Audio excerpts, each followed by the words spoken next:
প্রিয় শিক্ষার্থীরা, আসসালামু আলাইকুম।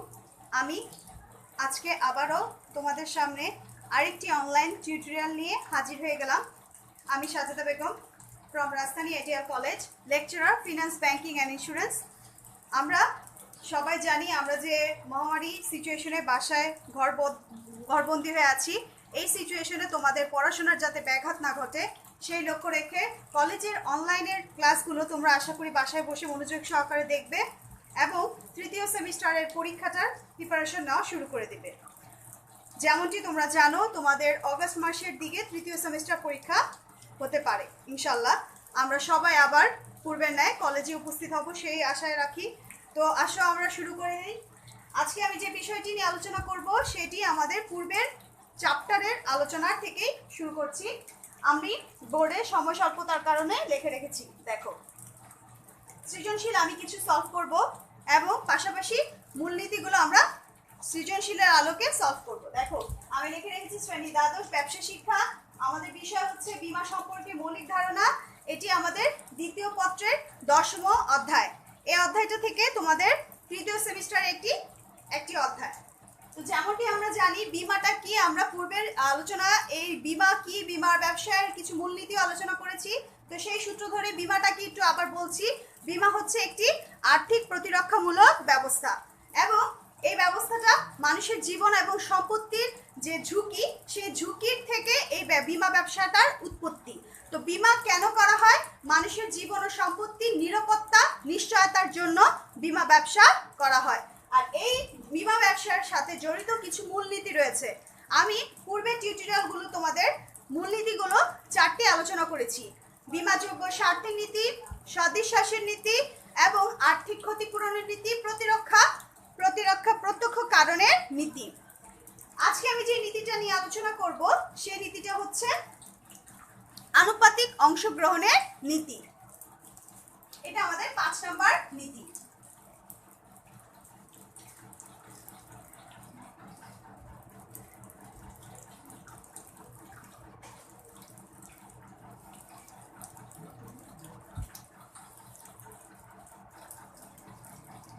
আনুপাতিক অংশগ্রহণের নীতিটা কি এটা আগে আমাদের জানতে হবে। তার আগে আমি একটু বলে নিই, আমাদের এই সমস্ত নীতিগুলোর পাশাপাশি কিন্তু বীমার কিছু ঝুঁকি রয়েছে, সেই ঝুঁকিগুলো কিন্তু আমাদের জানতে হবে। যেমন ফটকা ঝুঁকি আমরা কিন্তু পড়েছি, দুর্কল্পনামূলক ঝুঁকি। তো এই ধরনের এই ঝুঁকি নিয়ে আমি একটা টিউটোরিয়াল করব ইনশাল্লাহ। তার আগে আজকে আমরা এই আনুপাতিক অংশগ্রহণের নীতিটার মূল বক্তব্যটা কি সেটা একটু জেনে নিই। এই নীতিটা হচ্ছে এমন একটি নীতির মূল বক্তব্য যে নির্দিষ্ট সম্পত্তির বিপক্ষে একাধিক বীমাকারী প্রতিষ্ঠান যখন বীমা করে, তার মানে কি এর মূল বক্তব্যটাই হচ্ছে নির্দিষ্ট সম্পত্তির বিপক্ষে একাধিক বীমাকারী প্রতিষ্ঠান থাকলে এবং ওই একাধিক বীমাকারী প্রতিষ্ঠানের যে বীমার বিষয়বস্তু সেটা একই হলে, ক্ষতিগ্রস্ত হলে চুক্তিভুক্ত বীমা প্রতিষ্ঠানগুলো গৃহীত বীমা মূল্যের ক্ষতিপূরণ প্রদান করে থাকে। তার মানে আনুপাতিক, এটার মানে হচ্ছে অংশগ্রহণটা করবে আনুপাতিক হারে। আমরা যেমনটি জানি বীমা হচ্ছে ক্ষতিপূরণের চুক্তি, বীমা হচ্ছে সদিশ্বাসের চুক্তি, বীমা হচ্ছে আর্থিক ক্ষতিপূরণের প্রত্যক্ষ কারণের চুক্তি। ঠিক আরেকটি হচ্ছে বীমা হচ্ছে আনুপাতিক অংশগ্রহণেরও চুক্তি। তাহলে আনুপাতিক অংশগ্রহণের মূল বক্তব্যটা কি চলো আমরা একটু লিখে নেই। যেমনটি আমরা জানি এই নীতির মূল বক্তব্য হলো যে বিষয়বস্তুটাতে আমি বীমা করছি সেই নির্দিষ্ট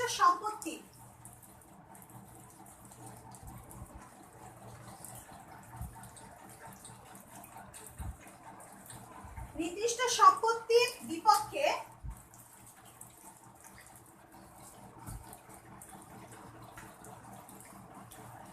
একাধিক বীমা প্রতিষ্ঠান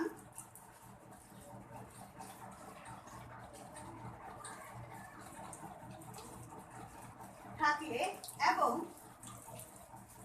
এই নীতির মূল বক্তব্যটাই কি, যে এই নীতির মূল বক্তব্য হচ্ছে কি, দেখো এই নীতির মূল বক্তব্য হলো নির্দিষ্ট সম্পত্তির বিপক্ষে একাধিক বীমা প্রতিষ্ঠান থাকলে এবং এই বীমা প্রতিষ্ঠানগুলো যে বিষয়বস্তু, যে নির্দিষ্ট সম্পত্তি বীমার বিষয়বস্তু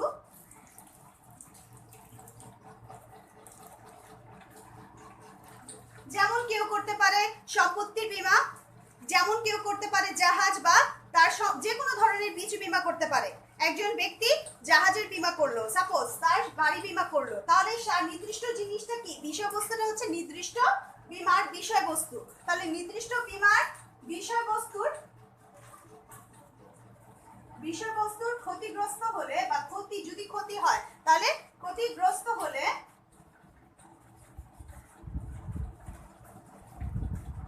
ওই চুক্তিভুক্ত বিষয়বস্তু যদি ক্ষতি হয়, তাহলে চুক্তিভুক্ত বীমা প্রতিষ্ঠান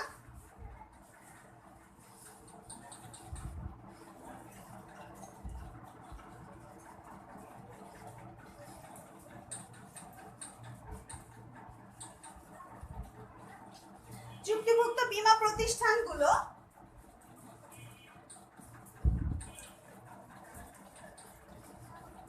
এই চুক্তিভুক্ত বীমা প্রতিষ্ঠানগুলো গৃহীত বীমা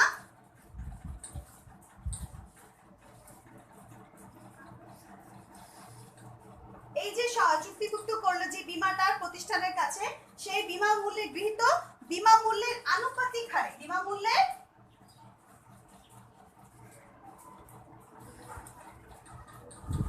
আনুপাতিক হারে ক্ষতিপূরণ, আনুপাতিক হারে ক্ষতিপূরণ যদি প্রদান করে।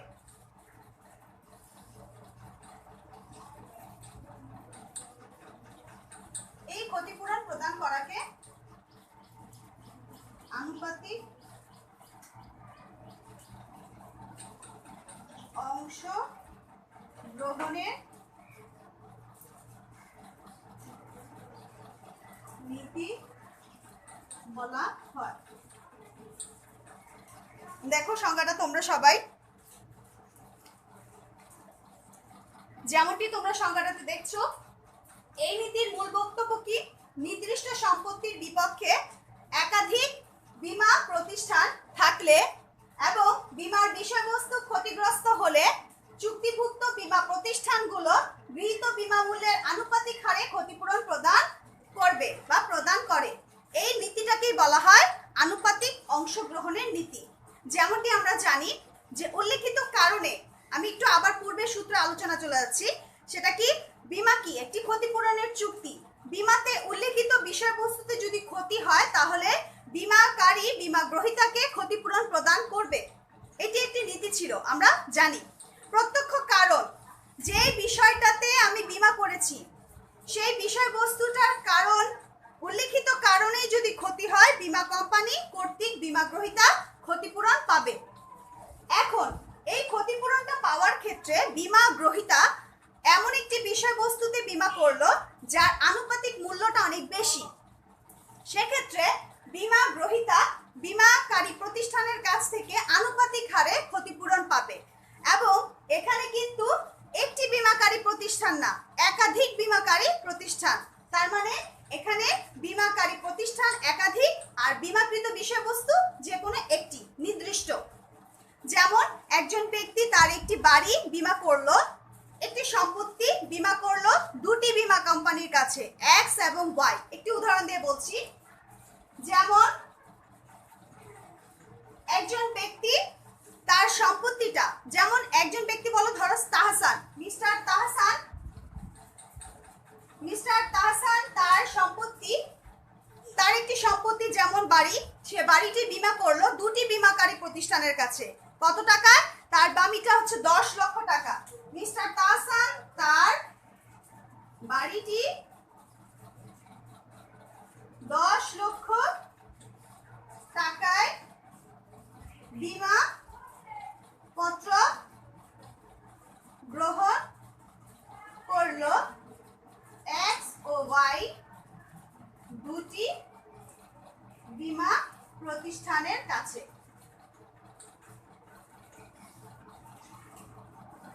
আমরা কিন্তু উদ্দীপকের আলোকেই কিন্তু জিনিসটা ক্লিয়ার হয়ে যাবে। দেখো, মিস্টার তাহসান তার বাড়িটি 10 লক্ষ টাকায় বীমা পত্র গ্রহণ করলো এক্স এবং ওয়াই দুইটা বীমাকারী প্রতিষ্ঠানের কাছে। এখন তার কিন্তু এখানে এক্স একজন, ওয়াই আরেকটা বীমা কোম্পানি, তার মানে একাধিক বীমা কোম্পানি, দুইটা বীমা কোম্পানি। আর তার বাড়িটা বীমা করছে কত লক্ষ টাকায়? 10 লক্ষ টাকায়। এখন বাড়িটার ধরো কোনো ক্ষতি হলো, যেমন যদি আগুন লেগে গেল বা অগ্নিকাণ্ডে বাড়িটার 2 লক্ষ টাকার ক্ষতি হলো। অগ্নিকাণ্ডের ফলে বাড়িটা আগুন লেগে গেল, সে আগুন লাগার কারণে বাড়িটার 10 লক্ষ টাকার মধ্যে 2 লক্ষ টাকার ক্ষতি হলো। অগ্নিকাণ্ডে ক্ষতি হলো, বাড়িটি ক্ষতি হলো, আমি একটা উদাহরণ দিচ্ছি, বাড়িটির ক্ষতি হলো 2 লক্ষ টাকা, 2 লক্ষ টাকা ক্ষতি হলো। এখন এই 2 লক্ষ টাকা যে ক্ষতি হলো, মিস্টার তাহসান এখন বীমা দাবি পেশ করলো এক্স এবং ওয়াই বীমা কোম্পানির কাছে। এখন বীমা কোম্পানির কাজ কি? বীমা কোম্পানি তাকে ক্ষতিপূরণ প্রদান করবে। বীমা কোম্পানির মধ্যে দুটি বীমা কোম্পানি, একটা হচ্ছে এক্স আর ওয়াই। এখন দুইটা বীমা কোম্পানি তাকে কত করে দিবে? যেহেতু আনুপাতিক হারে ক্ষতিপূরণের চুক্তি, আমরা জানি যে বীমার বিষয়বস্তু ক্ষতিগ্রস্ত হলে চুক্তিভুক্ত বীমা প্রতিষ্ঠান গুলো গৃহীত বীমা মূল্যের আনুপাতিক হারে, কি হারে? আনুপাতিক হারে ক্ষতিপূরণ প্রদান করবে। এই নীতির মূল বক্তব্য হচ্ছে আনুপাতিক হারে ক্ষতিপূরণ করবে। তার মানে এক্স এবং ওয়াই দুইটা বীমা কোম্পানি সমান হারে বীমা গ্রহীতাকে তার ক্ষতিপূরণ প্রদান করবে। দ্যাট মিন্স এক্স দিবে 1 লক্ষ টাকা আর ওয়াই দিবে বাকি 1 লক্ষ টাকা। তার মানে দুইজন মিলে তাকে, তাহসানকে 2 লক্ষ টাকার ক্ষতিপূরণ প্রদান করবে। এই হচ্ছে মূল বক্তব্য, এই হচ্ছে উদাহরণ। কিন্তু এক্ষেত্রে উদাহরণটা এমন যে মিস্টার তাহসান তার বাড়িটি 10 লক্ষ টাকা বীমা করলো এবং 10 লক্ষ টাকার বীমা থেকে সে 2 লক্ষ টাকার বাড়িটা ক্ষতিগ্রস্ত হলো অগ্নিকাণ্ডের ফলে, এবং 2 লক্ষ টাকায় তাকে এক্স কোম্পানি, বীমা কোম্পানি তাকে দিয়ে দিল। তাহসানকে 2 লক্ষ টাকা কে দিল? এক্স দিল। তাহলে এটা কিন্তু ঠিক হয়নি, এটা কিন্তু আনুপাতিক অংশগ্রহণের নীতির যে নীতিটা সেটা কার্যকরিত হয়নি। কেন? কারণ 2 লক্ষ টাকায় এক্স দিবে না, এক্স বীমা কোম্পানি 1 লক্ষ দিবে আর বাকি 1 লক্ষ টাকা ওয়াই বীমা কোম্পানি দিবে। তার মানে এখানে আনুপাতিক হারে তাকে ক্ষতিপূরণ প্রদান করতে হবে। এই নীতিটার মূল বক্তব্যই হচ্ছে আনুপাতিক হারে অংশগ্রহণ, মানে একাধিক বীমা কোম্পানি এবং বিষয়বস্তুতে যদি কোনো ক্ষতি হয় তাহলে সেই উল্লিখিত ক্ষতিপূরণটা দিবে উল্লিখিত দুটি কোম্পানি, তাকে দুটি বা তিনটি একাধিক কোম্পানি তার ক্ষতিপূরণ প্রদান করবে। এই আলোকে আমি একটি সৃজনশীল সলভ করলে তোমাদের একেবারে ক্লিয়ার হয়ে যাবে। চলো আমরা বোর্ডে চলে যাই। আমাদের বোর্ডে আমি লিখে রেখেছি, তার আগে একটু সংজ্ঞাটা তোমরা একটু দেখো। আমরা যে তোমাদের এই সংখ্যাগুলো লিখে দিচ্ছি, আশা করি বাসা সুন্দর করে নোট করে এটা পড়ে ফেলবে। এখন এই নীতিটার আলোকে একটা সৃজনশীল আমরা সলভ করব। দেখো যেমনটি বারবার বলছি, দেখো যদি এই নীতির মূল বক্তব্য কি? নির্দিষ্ট সম্পত্তির বিপক্ষে একাধিক বীমা কোম্পানি, দুইটা বিষয় কিন্তু মাথায় রাখবে, একটা কি একাধিক বীমা কোম্পানি আর হচ্ছে আনুপাতিক হারে ক্ষতিপূরণ প্রদান। তার মানে এখানে একাধিক বীমা কোম্পানি থাকবে এবং আনুপাতিক হারে অংশগ্রহণের মাধ্যমে বীমা কোম্পানি ক্ষতিপূরণ প্রদান করবে। দেখো এক নম্বর সৃজনশীলটা আমি লিখে রেখেছি, আমরা একটু পড়ি। জনাব রাশেদ তার ঝুঁকিবহুল গ্লাস কারখানাটির জন্য কর্ণফুলী ও মধুমিতা দুইটা বীমা কোম্পানি, দেখছো যে কর্ণফুলী ও মধুমিতা বীমা কোম্পানির নামে দুটি বীমা কোম্পানির কাছে, দুটি বীমা কোম্পানির সঙ্গে সমান অঙ্কে মোট 20 লক্ষ টাকার পৃথক পৃথক দুটি বীমা চুক্তি করেন। দুর্ঘটনায় কারখানাটি 6 লক্ষ টাকা ক্ষতি হলে কর্ণফুলী বীমা কোম্পানি জনাব রাশেদের দাবিকৃত অর্থ ক্ষতিপূরণ করে। পরবর্তীতে কর্ণফুলী বীমা কোম্পানি মধুমিতা বীমা কোম্পানির কাছে ক্ষতিপূরণের অংশ দাবি করে। উল্লিখিত কর্ণফুলী বীমা কোম্পানি যে নীতির আলোকে মধুমিতা বীমা কোম্পানির কাছে ক্ষতিপূরণ দাবি করে তার যৌক্তিকতা বিশ্লেষণ করো। এই উদ্দীপকের আলোকে এই কোশ্চেনটা দিয়েছে। উদ্দীপকটা আবার বলছি আমি, জনাব রাশেদ, আমি বলছি জনাব রাশেদ তার ঝুঁকিবহুল গ্লাস কারখানা এবং সেই কারখানাটি সে দুটি বীমা কোম্পানির কাছে বীমা করেছে, একটা হচ্ছে কর্ণফুলী আর একটা মধুমিতা। ক্লিয়ার? তার মানে একাধিক বীমা কোম্পানি সমান অঙ্কে মোট 20 লক্ষ টাকার পৃথক পৃথক দুটি বীমা করে। তার ওই গ্লাস কারখানাটি মিস্টার রাশেদ, জনাব রাশেদ 20 লক্ষ টাকায় পৃথক পৃথক দুটি বীমা কোম্পানির কাছে বীমা করে। তার মানে সমান অঙ্কে 10 লক্ষ টাকা কর্ণফুলী, 10 লক্ষ টাকা মধুমিতা। সমান অঙ্কে দুটি বীমা কোম্পানির কাছে গ্লাস কারখানাটি পৃথক পৃথক বীমা করে। এখন কারখানাটি যখন ক্ষতি হয় তখন 6 লক্ষ টাকার ক্ষতি হয়, তার মানে ক্ষতি হয় 20 লক্ষ টাকার মতো, কত? 6 লক্ষ। তাহলে এখানে কি করছে কর্ণফুলী বীমা কোম্পানি? জনাব রাশেদের দাবিকৃত জনাব রাশেদ যখন 6 লক্ষ টাকার ক্ষতির সম্মুখীন হয় তখন বীমা প্রতিষ্ঠানের কারণে শরণাপন্ন হলে কর্ণফুলী বীমা কোম্পানি তাকে 6 লক্ষ টাকা দিয়ে দেয়। তার ক্ষতিপূরণের অর্থ বীমা দাবি যেটা করা হয় সেটা দিয়ে দেয়, জনাব রাশেদকে ক্ষতিপূরণের অর্থ দিয়ে দেয়। কিন্তু কথাটা কিন্তু এখানে অসম্পূর্ণ। কি 6 লক্ষ টাকা ক্ষতিপূরণ বীমা কোম্পানি দেয়, কর্ণফুলী একা দেয়? এখানেই মাত্র উদাহরণটা বললাম। পরবর্তীতে কর্ণফুলী বীমা কোম্পানি মধুমিতা বীমা কোম্পানির কাছে ক্ষতিপূরণের অংশ দাবি করে। অবশ্যই কেন দাবি করবে না? কারণ জনাব রাশেদ তার যে গ্লাস কারখানাটি বীমা করেছিল সেই বিষয়বস্তুটা কিন্তু সেম একই ছিল এবং একাধিক বীমা কোম্পানির কাছে করেছিল। সেটা কি? যেমন সংজ্ঞাটি আমরা মাত্র দেখলাম, একাধিক বীমা প্রতিষ্ঠান এবং বিষয়বস্তুটা কি একটাই বিষয়বস্তু, এবং উল্লেখিত বিষয়বস্তুতে যদি ক্ষতি হয় তাহলে আনুপাতিক হারে ক্ষতিপূরণ প্রদান করা। এই নীতির মূল বক্তব্যই হচ্ছে আনুপাতিক অংশগ্রহণের নীতি। তাহলে এটা কোন নীতির আলোকে সে দাবি করলো? মধুমিতা কোম্পানি যে নীতিটার আলোকে দাবি করলো সেটা হচ্ছে আনুপাতিক অংশগ্রহণের নীতির আলোকে দাবি করা হয়েছে যে এখানে মধুমিতা কোম্পানিও তাকে কি করবে, যে কর্ণফুলী বীমা কোম্পানি একা তাকে 6 লক্ষ টাকা দিবে না, কর্ণফুলীও দিবে 3 লক্ষ এবং মধুমিতা দিবে বাকি 3 লক্ষ। তার মানে সমান সমান ভাবে তার আনুপাতিক হারে সেই বীমা কোম্পানি দুটি আনুপাতিক হারে জনাব রাশেদের যে ক্ষতিপূরণের অর্থ সেটা প্রদান করবে। তাহলে আমরা উদ্দীপকের উত্তরটা কি পেলাম?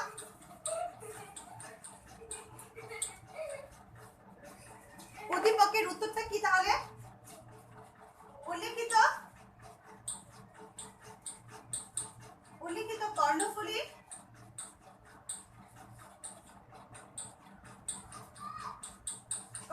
বীমা কোম্পানি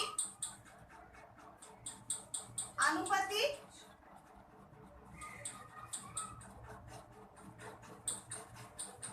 অংশ গ্রহণের নীতির আলোকে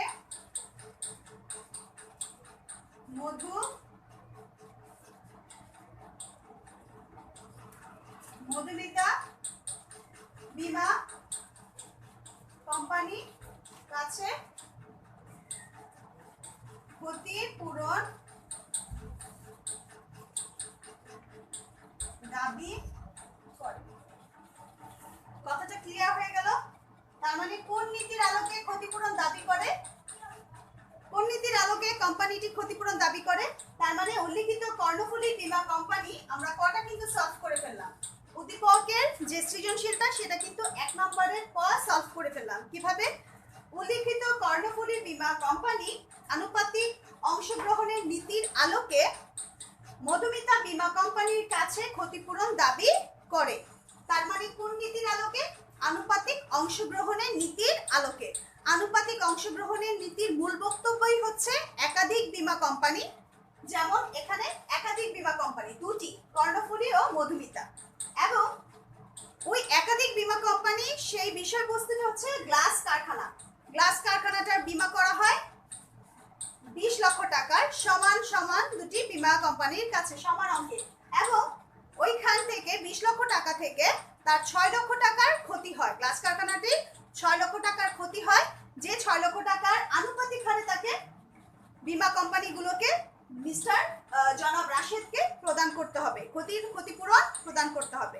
তার মানে এখানে 3 লক্ষ টাকা দিবে কর্ণফুলী, বাকি 3 লক্ষ টাকার ক্ষতিপূরণ দিবে মধুমিতা বীমা কোম্পানি। এজন্যই পরবর্তীতে কিন্তু কর্ণফুলী বীমা কোম্পানি মধুমিতা বীমা কোম্পানির কাছে ক্ষতিপূরণের অংশ দাবি করে। কেন করে? কারণ কর্ণফুলী কোম্পানি যখন জনাব রাশেদ যখন ক্ষতিপূরণ দাবি পেশ করে তখন কর্ণফুলী বীমা কোম্পানি তাকে সম্পূর্ণ অর্থ দিয়ে দেয়, মানে 6 লক্ষ টাকা কর্ণফুলী দিয়ে দেয়। এজন্যই বাকি সে তো কর্ণফুলী মধুমিতার টাকাটাও দিয়ে দিল, এই জন্য সে মধুমিতার কাছে পরবর্তীতে তার যে অংশ সেই অংশটা দাবি করে। তাহলে সেটা যৌক্তিক এবং সেই আলোকে আমরা এটা বিশ্লেষণ করব। বিশ্লেষণ করব কিভাবে? আগে আমরা এর মূল বক্তব্যটা লিখব কি, যে আনুপাতিক অংশগ্রহণের নীতিটা কি, এবং এই নীতির আলোকে আমরা এই উদ্দীপকটা চিহ্নিত করে পেরেছি এবং এটা কেন করা হলো সেই ব্যাখ্যাটা বিশ্লেষণ সহকারে আমরা লিখব। তো আমরা আশা করি তোমরা এই টিউটোরিয়াল থেকে আমরা এই সৃজনশীলগুলো এরকম সলভ করতে পারবো। তো তোমাদের বাসায় যে সৃজনশীলগুলো সলভ করতে বেগ পেতে হয়, আশা করি এরকম সৃজনশীলগুলো যদি আমি যেগুলো এই পর্যন্ত যে সৃজনশীলগুলো সলভ করেছি, যে কয়টি নীতি সলভ করেছি, ওই সৃজনশীলগুলো ওরকম ধরনের সৃজনশীলগুলো তোমরা বাসায় বসে বসে প্র্যাকটিস করবে। ঠিক আছে? তো আমরা আরেকটি, এইটা হচ্ছে আমাদের 5 নম্বর নীতি। আমরা নেক্সট নীতিতে চলে যাচ্ছি, বুঝে ফেললাম। আমাদের লাস্ট নীতিটা হচ্ছে স্থলাভিষিক্তকরণের নীতি, সাবরোগেশন। 6 নম্বর নীতি, স্থলাভিষিক্তকরণ নীতি। এই নীতিটা আমার ব্যক্তিগতভাবে পড়াতে খুব মজা লাগে, কারণ এই নীতিটা এমন একটি নীতি যে সম্পত্তির ক্ষেত্রে এই নীতিটা প্রযোজ্য। জীবন বীমার ক্ষেত্রে কিন্তু স্থলাভিষিক্তকরণের নীতি প্রযোজ্য না, কারণ যখন কোনো মানুষের জীবনের কোনো ক্ষতি হয়, আর বীমার বেলায় আমরা জানি ক্ষতিপূরণ দেওয়া হয়, তো জীবন বীমার কিন্তু একটি নিশ্চয়তার চুক্তি, যেমনটি আমরা জানি। তো জীবন বীমার কিন্তু কোনো ক্ষতি হলে আর ক্ষতিপূরণ যদি প্রদান করা হয়, যেটা আর্থিকভাবে নির্ণয় করা যায় না, তারপরও ক্ষতিপূরণ নিশ্চয়তার চুক্তি, যেহেতু ক্ষতিপূরণ যখন দেওয়া হয়, তখন স্থলাভিষিক্তকরণের নীতির মূল বক্তব্যটা হচ্ছে সেই স্বত্বাধিকার মানে মালিকানা পরিবর্তন। কিন্তু জীবনের মালিকানা তো পরিবর্তন করা যায় না, কেউ ক্ষতি হয়ে গেলে সেটা আর্থিকভাবে নির্ণয় করা যায় না। আচ্ছা, আমরা এটা দেখি সবাই, আমরা এই নীতিটা কি, এটার মূল বক্তব্যটা কি এটা দেখি। যে এটা প্রথমেই হচ্ছে সম্পত্তি বীমার বেলায় এই নীতিটা, যেমনটি আমি মাত্র বললাম, সম্পত্তি বীমার বেলার ক্ষেত্রে, তার মানে সম্পত্তি বীমার ক্ষেত্রে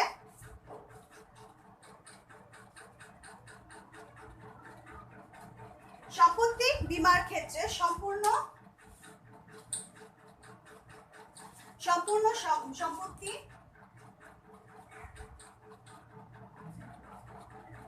যদি সম্পূর্ণ সম্পত্তির সামগ্রিকভাবে ক্ষতি হয়,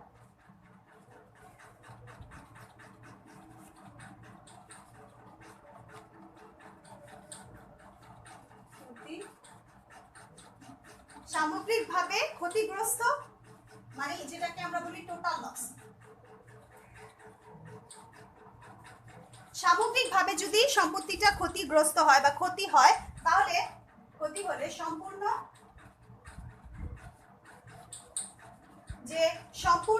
বীমা দাবি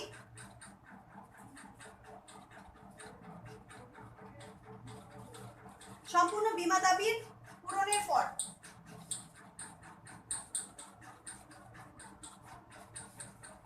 এখানে কিন্তু মেন কথাটা একটু খেয়াল করে শুনতে হবে যে সম্পূর্ণ বীমা দাবি পূরণের পর উক্ত সম্পত্তির যদি কিছু অবশিষ্ট থাকে, সম্পূর্ণ বীমা দাবি পূরণের পর উক্ত সম্পত্তির যদি কিছু অবশিষ্ট থাকে বা এর তৃতীয় পক্ষ থাকতে পারে, সো উক্ত সম্পত্তির যদি অবশিষ্ট থাকে বা উক্ত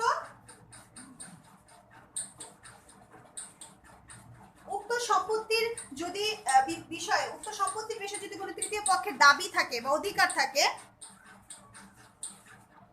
উক্ত সম্পত্তির, এখানে উক্ত যে আমাদের সম্পত্তি, সেই সম্পত্তির বিষয়ে, এখানে মেন কথাটাই কিন্তু উক্ত সম্পত্তির বিষয়ে তৃতীয় পক্ষের নিকট কোনো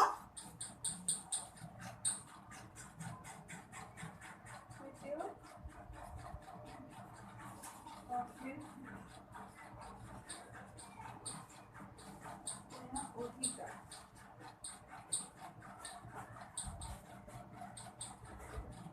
বা দাবি বলতে পারি, বা আমরা পাওনা বলতে পারি, বা অধিকার বলতে পারি।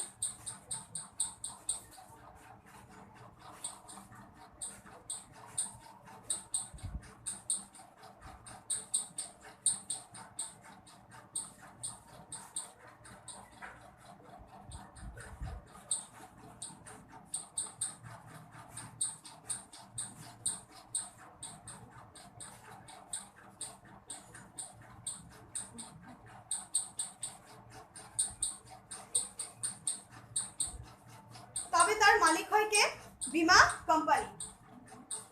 এক্ষেত্রে যে অধিকার স্থানান্তরণের যে নীতি, এক্ষেত্রে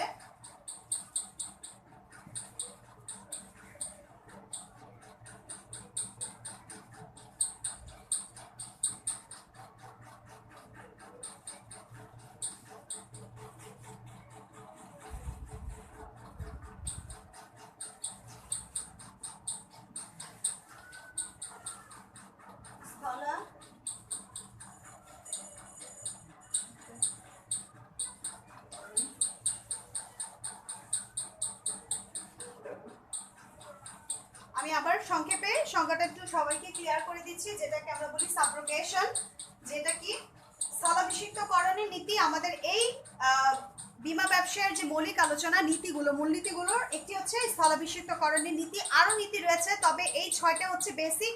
এই 6টার নীতি হচ্ছে বেশি বেশি আসে এবং এরকম সৃজনশীলও আসে। তো এই 6টা নীতি আমি সলভ করে দিলাম। দেখো, সম্পত্তি বীমার ক্ষেত্রে যেমনটি আমরা বললাম, সম্পত্তি বীমার ক্ষেত্রে সম্পূর্ণ সম্পত্তি সামগ্রিকভাবে ক্ষতিগ্রস্ত হলে সম্পূর্ণ বীমা দাবি পূরণের পর উক্ত সম্পত্তির যদি কিছু অবশিষ্ট থাকে বা উক্ত সম্পত্তির বিষয়ে তৃতীয় পক্ষের নিকট কোনো অধিকার বা দাবি বা পাওনা যদি থেকে থাকে, তবে তার মালিক হয় বীমা কোম্পানি। এক্ষেত্রে অধিকার স্থানান্তরণের যে নীতি, সেই নীতিটাকে বলা হয় স্থলাভিষিক্তকরণের নীতি। এখানে অধিকারটা আমি স্থানান্তর করছি, এখানে কিন্তু আমার মালিকানা সত্ত্ব বীমা কোম্পানি, বীমা গ্রহীতা থেকে বীমা কোম্পানির কাছে ন্যস্ত হচ্ছে। অধিকার মালিকানা সত্ত্ব কি হচ্ছে? চেঞ্জ হচ্ছে। তাহলে এটা কি হচ্ছে? সম্পত্তি বীমার বেলায় প্রথমত আমাদের এখানে কিছু কথা মনে রাখতে হবে। সেটা কি? সম্পত্তি বীমার বেলায়, এটা মাস্ট বলছি, সম্পত্তি বীমার বেলায় কিন্তু স্থলাভিষিক্তকরণের নীতি প্রযোজ্য, জীবন বীমার বেলায় না। সম্পত্তি বীমার ক্ষেত্রে সম্পূর্ণ সম্পত্তি সামগ্রিকভাবে, আরেকটা বিষয় হচ্ছে সামগ্রিকভাবে ক্ষতিগ্রস্ত। সম্পত্তিটা যদি আংশিক ক্ষতি হয় তাহলে কিন্তু স্থলাভিষিক্তকরণের নীতি প্রযোজ্য না। সামগ্রিক ক্ষতি হতে হবে, টোটাল লস, সম্পূর্ণ ক্ষতি হতে হবে। এবং সম্পূর্ণ ক্ষতিগ্রস্ত যদি হয়, বীমা দাবিও সম্পূর্ণ পূরণ করতে হবে। তার মানে সম্পূর্ণ ক্ষতিগ্রস্ত হলো এবং বীমা দাবিও সম্পূর্ণ দেওয়া হলো, মানে বীমা দাবি সম্পূর্ণ পূরণ করা হলো। তাহলে এই সম্পূর্ণ ক্ষতির পর যদি সম্পূর্ণ বীমা দাবি পরিশোধ করা হয়, তাহলে উক্ত সম্পত্তি থেকে যদি কিছু উদ্ধার করা যায়, সেই উদ্ধারযোগ্য সম্পত্তির বা অবশিষ্টাংশ যদি কিছু বেঁচে থাকে, সেই বাঁচার মধ্যে বা সেটা যে কোনো একটি সম্পত্তির বিষয়বস্তু অধিকার হতে পারে, তো ওই বিষয়বস্তুতে যদি কোনো কিছু থেকে থাকে বা তৃতীয় পক্ষ থেকে যদি ওই সম্পত্তির কোনো পাওনা আদায় করা বাকি থেকে থাকে, তার মানে কি ওখান থেকে যদি কোনো ধরনের রিটার্ন আসা বাকি থাকে, সেইটার মালিকানা সত্ত্ব কার হয়ে যাবে? বীমা গ্রহীতা থেকে বীমাকারী প্রতিষ্ঠানের কাছে চলে যাবে। কারণ বীমাকারী প্রতিষ্ঠান সম্পূর্ণ ক্ষতিপূরণ দিয়ে দিয়েছে সম্পত্তি। এখন বীমা গ্রহীতা ওই সম্পত্তির ক্ষতিপূরণ পেয়ে গেছে, এখন তার দাবি ওই সম্পত্তি থেকে নেই। তার মানে মালিকানা সত্ত্ব বীমা গ্রহীতা থেকে বীমাকারী প্রতিষ্ঠানের কাছে ন্যস্ত হয়েছে। এখানে কিন্তু বিষয়টা কি? স্থানান্তর হচ্ছে মালিকানা সত্ত্ব। তার মানে বিষয়টা কি ক্লিয়ার হয়ে গেলাম? আবার বলছি, সম্পত্তি বীমার ক্ষেত্রে সম্পূর্ণ সম্পত্তি সামগ্রিকভাবে ক্ষতিগ্রস্ত হলে সম্পূর্ণ বীমা দাবি পূরণের পর উক্ত সম্পত্তিতে যদি অবশিষ্ট কিছু বেঁচে থাকে বা তৃতীয় পক্ষের যদি কোনো পাওনা বা তৃতীয় পক্ষের নিকট থেকে যদি কোনো অধিকার বা পাওনা বা দাবি পেশ বাকি থাকে, পেয়ে থাকা যেটা এখনো পাওয়া হয় নাই, সেটা পাওনা যদি থেকে থাকে, তার মালিক হয়ে যায় বীমা কোম্পানি। একেই বলা হয় স্থলাভিষিক্তকরণের নীতি, যেটাকে আমরা জানি সাবরোগেশন। এই নীতিটা মূল বৈশিষ্ট্য হতেই হচ্ছে মালিকানা সত্ত্ব স্থানান্তর। তার মানে এই নীতির আলোকে কিছু বৈশিষ্ট্য লক্ষ্য করতে পারছি। সেই বৈশিষ্ট্যটা একটা হচ্ছে কি, আমি একটু লিখে দিচ্ছি, আমি এই সাইডে লিখছি, দেখো তোমাদের একটা কিছু এর বৈশিষ্ট্যগুলো লক্ষ্য করা যাচ্ছে। আমি একটু সংক্ষেপে লিখবো, হ্যাঁ। এর বৈশিষ্ট্য, 1 নম্বর বৈশিষ্ট্য হচ্ছে মালিকানা সত্ত্ব, মালিকানা সত্ত্বের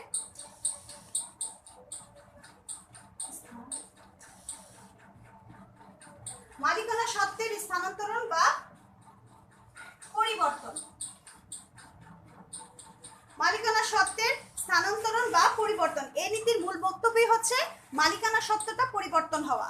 মানে বীমা গ্রহীতা থেকে বীমাকারী এর মালিক হয়ে যাবে। সম্পত্তিটার মালিক ছিল বীমা গ্রহীতা, পরে মালিক হয়ে যাবে কে? বীমাকারী প্রতিষ্ঠান। কখন?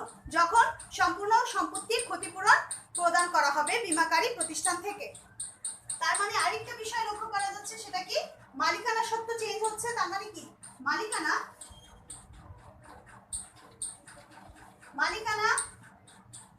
বীমা গ্রহীতা থেকে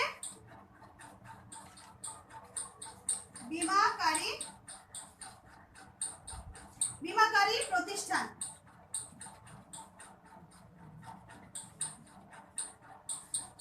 বীমাকারী প্রতিষ্ঠানের উপর ন্যস্ত হয়েছে। তার মানে এখানে আরেকটা বৈশিষ্ট্য লক্ষ্য করা যাচ্ছে, সেটা হচ্ছে মালিকানা বীমা সত্ত্ব। মালিকানা সত্ত্বটা কিন্তু বীমা গ্রহীতা থেকে বীমাকারী প্রতিষ্ঠানের উপর ন্যস্ত করা হয়ে গেল। তাহলে আমরা কিন্তু আরেকটা বিষয় লক্ষ্য করতে পারলাম, মালিকানা সত্ত্বটা চেঞ্জ হচ্ছে বীমা গ্রহীতা থেকে বীমাকারী প্রতিষ্ঠানের উপর। আরেকটা বিষয়, সেটা হচ্ছে সম্পূর্ণ সম্পত্তি ক্ষতিগ্রস্ত হলে। এখানে কিন্তু সম্পূর্ণ সম্পত্তি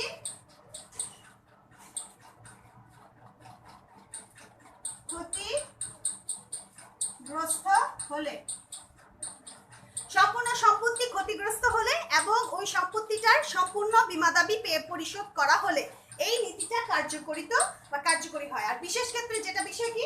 সম্পত্তি বীমার দ্বারা, এটাও কিন্তু একটা বিষয়বস্তু। তো আমরা যেমনটি আজকে এই সৃজনশীল থেকে তোমরা মোটামুটি অনেকগুলো আশা করি অনেক উপকৃত হবে। এই একটি সৃজনশীল থেকে, এই একটি মূলনীতি থেকে আমি একটা সৃজনশীল সলভ করব। চলো আমরা এই নীতিতে এই সৃজনশীলটা দেখছি।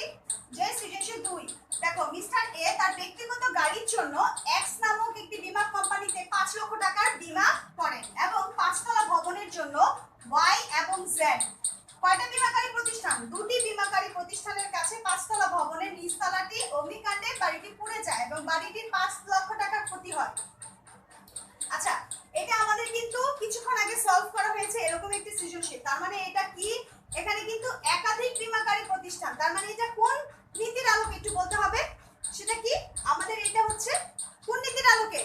যখন কোনো সম্পত্তি একটি থাকবে আর বিষয়বস্তু এক কিন্তু বীমাকারী প্রতিষ্ঠান একাধিক, সেটা হবে কি? আনুপাতিক অংশগ্রহণের নীতি। তার মানে আমাদের এই যে জেড কোম্পানি ভবনের নিচতলাটা সঠিক পরিমাণ উল্লেখ ছিল না, কি কারণে? সে দেখো একটু সৃজনশীলটা আমরা পড়ি। এক্স প্রতিষ্ঠানটি গাড়িটির ক্ষতিপূরণ দিল ওয়াই এবং জেড কোম্পানিটির মধ্যে জেড কোম্পানি 2.5 লক্ষ টাকা ক্ষতিপূরণ দিতে অস্বীকৃতি জানায়। আমাদের এখানে এক্স একটা ব্যক্তি, এ একজন ব্যক্তি, তার বীমা বিষয়বস্তু ছিল ওয়াই এবং জেড। ওয়াই জেড দুটি কোম্পানির কাছে সে তার ভবনটি বীমা করে এবং ভবনের নিচতলাটি অগ্নিকাণ্ডে, তার কয়তলা ভবন দেখো লিখছে, তার ভবনটি হচ্ছে 5 তলা ভবনের 6 তলা, 5 তলার ভবনটি বীমা করে ওয়াই এবং জেড দুটি বীমাকারী প্রতিষ্ঠানের কাছে। এখন ওই ওয়াই দুটি বীমাকারী প্রতিষ্ঠানের মধ্যে সে যখন বীমা করে, বীমাটার বিষয়বস্তু ছিল দুটি বীমাকারী প্রতিষ্ঠান, দুটি মানে একাধিক বীমা কোম্পানি। আর ক্ষতিপূরণ যখন হয়, ক্ষতি হয় বাড়িটির 5 লক্ষ টাকার, সেই ক্ষতির পরিমাণটা যখন 5 লক্ষ টাকা দাঁড়ায়, তখন এক্স কোম্পানি কি? এক্স কোম্পানি যদি এক্স কোম্পানি না, সরি, এখানে তাহলে জেড কোম্পানি এবং ওয়াই কোম্পানি তাকে 2.5 লক্ষ টাকা দিবে এবং জেড কোম্পানিও তাকে 2.5 লক্ষ টাকা দিবে। কারণ আমরা জানি আনুপাতিক অংশগ্রহণের নীতি অনুসারে 5 লক্ষ টাকার ক্ষতি হয়েছে, তাহলে সেটা সমানভাবে দুটি কোম্পানিকে আনুপাতিক হারে ক্ষতিপূরণ প্রদান করতে হবে। কিন্তু জেড কোম্পানি তার 2.5 লক্ষ টাকা দিতে অস্বীকৃতি জানালো। এটা কি তাহলে ঠিক হয়েছে? না। তাহলে এই বিষয়টা ঠিক হলো না। কোন নীতির কারণে? সে আনুপাতিক অংশগ্রহণের নীতির চুক্তিটি ভঙ্গ করেছে। এটার জন্য এই জেড কোম্পানির যে অস্বীকৃতি জানানোর যে বিষয়টি, সেটা কি সঠিক হয়নি। তাহলে এটাও কিন্তু সলভ হয়ে গেল। আমরা 2 নাম্বারটাও সলভ করে ফেললাম। 3 নাম্বারটা চলো দেখি তাড়াতাড়ি ঝটপট। জনাব জমিরের একটি পোশাক তৈরির কারখানা আছে। তিনি তার সম্পত্তিটি 50 লক্ষ টাকায় বীমা করেছিলেন। জমিরের একটি পোশাক তৈরির কারখানা আছে এবং সে 50 লক্ষ টাকায় বীমা করেছিলেন এবং দুর্ঘটনায় প্রতিষ্ঠানটি সম্পূর্ণ ক্ষতিগ্রস্ত হয় এবং জনাব জমিরের বীমা দাবি পেশ করেন। বীমা প্রতিষ্ঠান সম্পূর্ণ ক্ষতিপূরণ দিয়ে দেয় এবং উদ্ধারকৃত সম্পত্তি বীমা প্রতিষ্ঠান দাবি জনাব জমিরের শুরুতে তা হস্তান্তরের অস্বীকৃতি জানালো, পরবর্তীতে তা দিতে বাধ্য হন। কি বলছে? উদ্দীপকের উল্লিখিত সম্পত্তি স্থানান্তরের বীমার কোন নীতির সাথে সামঞ্জস্যপূর্ণ। কথাটা একটু আমি তাড়াতাড়ি বলছি, দেখো একটু। জমিরের একটা পোশাক তৈরির কারখানা আছে। জমির একজন ব্যক্তি, সে তার একটি পোশাক তৈরির কারখানাটা বীমা করেছে। তার পোশাক তৈরির কারখানাটি বীমা করেছে 50 লক্ষ টাকায়, এবং পোশাক তৈরির কারখানাটি দুর্ঘটনায় সম্পূর্ণ ক্ষতিগ্রস্ত হয়। এখন সম্পূর্ণ ক্ষতিগ্রস্ত হওয়ার পর যখন সে বীমা প্রতিষ্ঠানের কাছে বীমা দাবি পেশ করে, বীমা কোম্পানি তার ক্ষতিপূরণ দিয়ে দেয়, সম্পূর্ণ ক্ষতিপূরণ দিয়ে দেয়। তাহলে বীমা প্রতিষ্ঠান সম্পূর্ণ ক্ষতিপূরণ দেয়। এখন ওই সম্পত্তির পোশাক তৈরির কারখানা থেকে হয়তোবা কিছু পোশাক বা তার সম্পত্তি কিছু উদ্ধার করা গিয়েছে। এখন এটার মালিক কে হবে? এখন ওই উদ্ধারযোগ্য সম্পত্তির মালিক হচ্ছে বীমা প্রতিষ্ঠান। কিন্তু জনাব জমির এটা অস্বীকৃতি জানায়। প্রথমে সে ওই সম্পত্তিটা তারই বলে, কারণ ওই পোশাকটা হচ্ছে কারখানাটা জড়িয়ে ছিল। এখন সে যেহেতু এটা ক্ষতিগ্রস্ত হয়েছে এবং সম্পূর্ণ ক্ষতিপূরণ বীমা দাবি পরিশোধ করা হয়ে গেল, তখন সেটার মালিকানা সত্ত্ব চেঞ্জ হয়ে যায়। তখন এই বীমা গ্রহীতা জনাব জমিরের এই সম্পত্তিটি হয়ে যায় মালিক বীমাকারী প্রতিষ্ঠান। তার মানে এটা কোন নীতি? এটা হচ্ছে এই স্থলাভিষিক্তকরণের নীতি। স্থলাভিষিক্তকরণের নীতির মূল বক্তব্যই হচ্ছে, যখন কোনো সম্পত্তি ক্ষতিগ্রস্ত হয়, সামগ্রিকভাবে ক্ষতিগ্রস্ত হয়, পোশাক কারখানা সম্পূর্ণ ক্ষতিগ্রস্ত হয় আর সম্পূর্ণ ক্ষতিপূরণ দেওয়া হয়, সেক্ষেত্রে বিষয়বস্তুতে যদি কোনো কিছু বাকি থাকে, অবশিষ্ট যদি কিছু থেকে থাকে, উক্ত সম্পত্তির অবশিষ্টাংশের মালিক হয়ে যায় বীমা কোম্পানি। এই নীতির আলোকে আমরা এই গহ নাম্বারটা, তাহলে এটা কোন নীতির আলোকে? সম্পত্তি স্থানান্তরের কোন নীতির আলোকে? এটা হচ্ছে হস্তান্তরযোগ্য নীতির আলোকে। তো আজকে আশা করি তোমরা বাসায় এই নীতিগুলো ভালো করে আরো সুন্দর করে পড়বে, এবং এরকম আরো অন্যান্য নীতি আছে, আরো অনেক উদাহরণ রয়েছে, সৃজনশীল রয়েছে, এগুলো বাসায় বসে দেখবে এবং এই অনুযায়ী। আর যদি তোমাদের কোনো প্রবলেম হয়, আমার সাথে আমার মেসেঞ্জারে বা আমার ফোন দিয়ে আমার সাথে যোগাযোগ করতে পারো। তো আশা করি তোমরা এই পর্যন্ত উপকৃত হচ্ছ। বাসায় বসে থাকো, ভালো থাকো, সুস্থ থাকো। আসসালামু আলাইকুম।